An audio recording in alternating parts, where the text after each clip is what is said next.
नमस्कार, मैं हूं आपके साथ अभिषेक मुंडी। लोकसभा चुनाव को बीते अभी महीना भर ही हुआ कि मोदी को एक और झटका राहुल गांधी ने दे दिया है, जिससे मोदी के पसीने छूट रहे हैं। पहले लोकसभा और अब चुनाव में राहुल गांधी के इंडिया ने मोदी के एनडीए को धूल चटा दी है।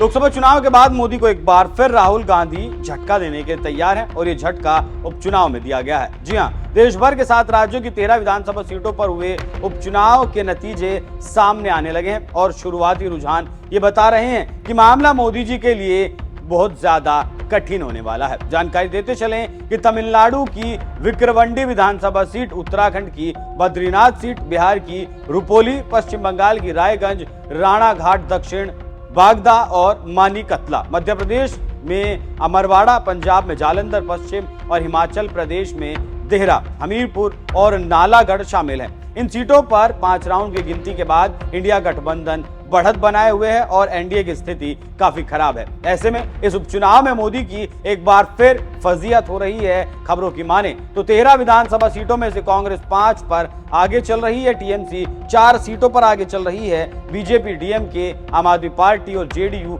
एक सीट पर आगे चल रही है। हिमाचल प्रदेश की देहरा, नालागढ़ सीटों पर कांग्रेस आगे चल रही है। उत्तराखंड की बद्रीनाथ और मंगलोर सीटों पर, मध्य प्रदेश की अमरवाड़ा सीट पर भी कांग्रेस आगे है। इससे समझा जा सकता है कि मोदी की हालत क्या है।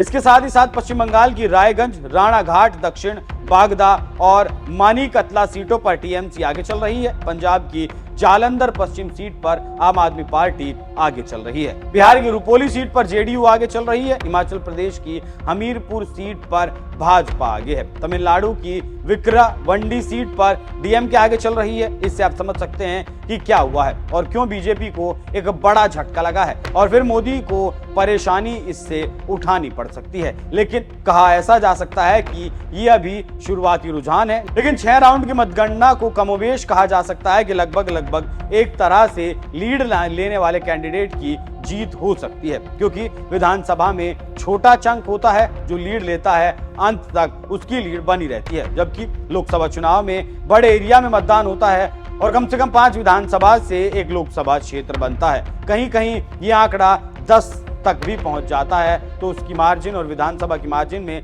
बड़ा अंतर होता है। ऐसे में कहा जा सकता है कि एक बार फिर इंडिया गठबंधन ने एनडीए को पटकनी दे दी है।